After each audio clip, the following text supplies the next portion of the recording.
malipay kayo sila, o ato na po sila sa eskwelahan, inspired kayo na napoy star. Brothers and sisters, we too have stars in our lives. Napot tayo mga dapgo that motivates us to do our best para makakulang na bituon. Tagsa-tagsa nato, naantay mga dapgo nga gusto nato pagkakaputon. Mga bituon nga halos ang atong tibuok, kusog ang atong tibuok kinabuhi, atong ihalat para lang makapot na nga bituon o makapot na nga mga dapgo. Mga dapgo, susama sa atong profesyon. Our stars, like mahimutang pulis, mamaistra, mapolitisyan, mapari, o sa makaha o maminyo. Maski ang imong gihigugma, mo po ang imong bituon, nga ikaw naman ang buktong bituon na nagpasika sa ako ang kasing-kasing na gusto kong kaputon. Nga maghatag kong kahayag sa nangitngit kong kasing-kasing. Diba na bituon? You are my only star. You are my sunshine. Apan mga igsoon sa ni Kristo, lain dako kayo nagipahilog ng mga ebanghelyo na taon. The Magi are not just searching for the star.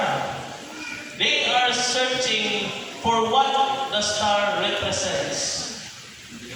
Nangita sila kung asa ang gipadayag diha sa bituon.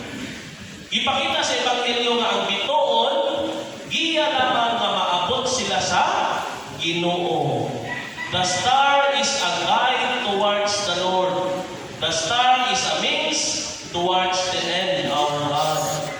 Kini gahatag nato pahinungdo nga atong mga pangandoy sa kinabuhi, instrumento lamang aron makaalagad susama sa mga mago o sa Magi o sa kailan atong three kings. Susama kanila nga muyugbo o musimba sa Dios.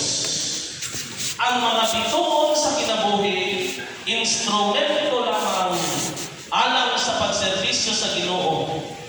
Star that will help us to serve our God. Nganong nagpulis man ta? Nganong nag-aista? Nganong nag-abogado? Nganong nag-doktor? Kunya, kung sa may mga tawag na to, we have our different callings or vocations. Diba na may tulong ka klase sa bokasyon? Ang pagkaminyo, pagkapari o pagkareliyoso, o ang pagkasingle blessedness ang pagkausaran mo. These vocations, we are called not just nga mahimong kita minyo, mahimong pare. We are called to be with God. Gitawag kita aron mahiusa kita sa Ginoo. Gitawag kita aron mahiuli o makauban nato ang Dios. Gitawag kita tagsa-tagsa aron sa pagyugbo o pagsimba sa Dios. Dili nato ni kalimtan na naman. Sa panahon karon, sa henerasyon karon, sa una, pag-utanong ng juta sa what is my ambition in life sa elementary o sa high school. What is your ambition in life? Ang ato na itubang, I want to become a teacher because I want to teach those who are in need. Diba? I want to become a doctor because I want to help those who are sick, especially those who cannot afford. I want to become an attorney because I want to give justice in the injustices of the world, especially to the poor. I want to become a priest because I want to preach the gospel. My ambition in life is I want to become like this because I want to serve the people and I want to serve God. O diba ka naman politician? I want to become a politician because I want to serve the people and our Lord. Pero sa panahon karon in the generation today, kung pag-utanong na nato kung sa man ang imong kurso pohon, kung sa man imong gusto pohon, I want to become a doctor because the PF is so Pag humag-opera, dako kayo ang bayan. Minus sa PhilHealth, pero ako di ako ang dawa. I want to become an attorney because pag-attorney ko, kaya naman, taga-pirma, notary.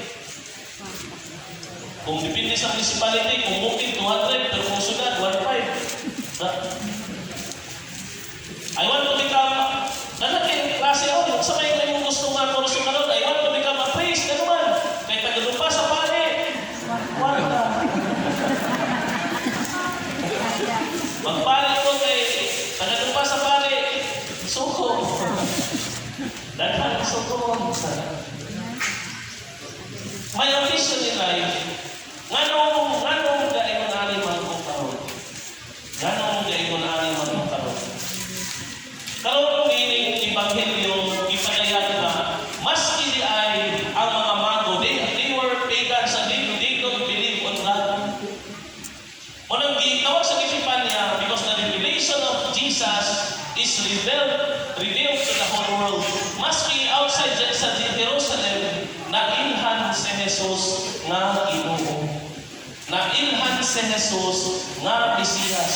Nailhan si Jesus nga usa ka hari. Unya ang gibuhat dayon sa mga mago o sa Magi, they prostrate and bow down themselves and offer gifts to the Lord. Miyuko, minuhod, o mihalad ngadto sa Ginoo, nisimba sila. Mga igsoon ko na ni Kristo gihangin kita na kung unsa magali ang nabot nato sa kinabuhi, dili nato kalimtan nga ang tanan nga anak nato gasa sa Dios. Ang tanan nga nakabot nato profesyon, achievement, success, everything that we have, kalipay o kasakit, kapikos o kahayahay, everything that we have is a gift from God. Hinamon ta nga dili kita mo surrender o dili kita mo undang sa pagsimba sa Dios. Dahil sa kaistorya, kabahin na lang kay nungdong buko sa usa ka istorya, kabahin na lang muyugbo sa Ginoo. Dahil sa ka asawa, miduol sa pare kay nihangyo, pader, tabangin tawag mo pader, kay ako ang bana pader, nayawaan man. Akong bana pader, di na mapugan. Nayawaan. Tabangin ko pader. I-exercise ko pader.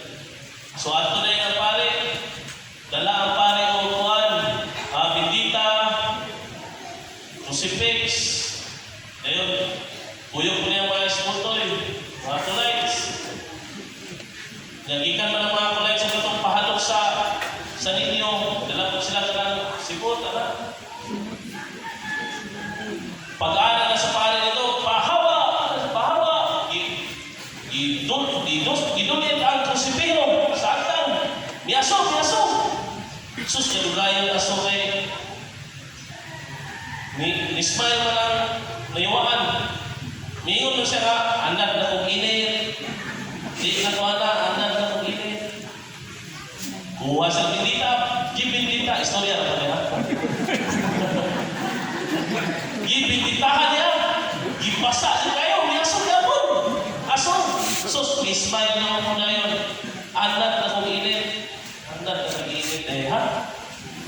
Kita sa sakulites, nagdala magsimot na sakulites. Ang pinagsimot, halad! Sus, ambak na ng yawa, ambak sa bintana.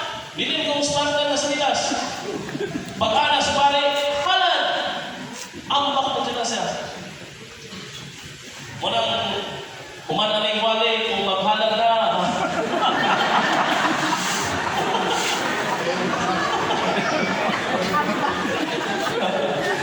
Halad mo. Pero mga example na ni Kristo, ang paghalad o sa katimaan sa pagtukyan o pagsimba nato sa Ginoo. Niya ba kang yawa kay, ano mo halad mo sa Ginoo? Dili ko, hindi ko sagot. Hawa siya. Istorya na pala. Kasi, sinampak. Ako pasabot mga eksonto na ni Kristo nga. Kasagaran, bitaw, sa kabisi kayo sa kinabuhi, ang temptasyon sa yawa is that kung dili ka mahimo nga daotan niya, He will make you a busy person that you cannot give time to pray. Ano bang, gumikan kayo, dili naman, manikamot ang temptasyon, manikamot ang yawa na himuod kang daotan nga tao, dili man kita mahimo daotan. Ang lain temptasyon niya nga ipamagi, mao nga, himuod kita niya nga busy, nga dili kita kasimba sa Ginoo. Sa atong kabisi, dili ka nakayumpo sa Ginoo. Kung iaso ka mayumpo sa Ginoo, sa simbahan. Except kung religyoso na dyan kayo ka, mag-rosaryo dyan magabingin, busy, nagali kayo, samot na ampo magabingin, it's not to judge, no? Pero, we are challenged that what we have in life, like the Magi in the Gospel, we are challenged to be humble enough that even a king will bow down to Jesus as our Lord. Yan, kabalo mo kung nganong si Herodes na nabalaka. Pagkabalo ni Herodes, when King Herod heard this, he was greatly troubled. Nabalaka kay siya, nahadlo kay siya, kay basig mawala ang palasyo na iyang ipundan. Pero ang tao galing nga bisan pagtaas kay ang naabot sa kinabuhi, dako kay sa palasyo sa kinabuhi, kung muyupo siya tumangan sa Dios, makaingon siya, "Thank you, Lord, for everything that I have today. Because everything that I have is from you." Pero ang tao galing nga, isipon niya nga iya ang tanan, isipon niya nga ang tanan iyang paningkamot, gamay ng kabalaka, gamay problema, maraton na yun, surrender na yun. Unya kay dili man muyupo sa Ginoo, walay paglaom diha sa kinabuhi. Apan ang tao nga muyupo sa Dios, bisan pag sa kasimple sa kinabuhi, kanunay na ay kalinaw o paglaom. Kanunay na ay kadasig na mapadayon. Kanunay na ay kalipay na masinati sa kinabuhi. Ang mga santos, ang atong patron, kaupat naman atong hadlaw karon. Ang mga santos, na santos sila dili tungod gumikan sa ilang kabuutan. Na santos sila dili tungod sa ilang kamahayo. Na santos sila tungod sa ilang pagsimba sa Diyos. Only God can make us holy. Unang bisan pag sa kabisi ninyo, unato, wag kapalo sa inyo ang panginabuhi, unsa ba yung problema na sa inyo makabukat sa kinabuhi. Please don't forget to pray. Please pray.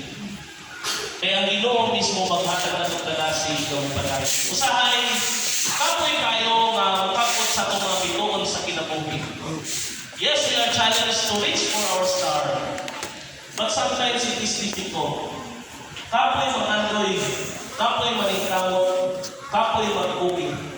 Pero pangayoon na ito ang nasa sa Diyos, Lord, enlighten my way. Help me or guide me that I may be able to find you. Nga sa akong pagkapot na niya akong bituon karon, maghatod utak kinita na po sa kalipay o pagsimba o ihap kanina. Amen.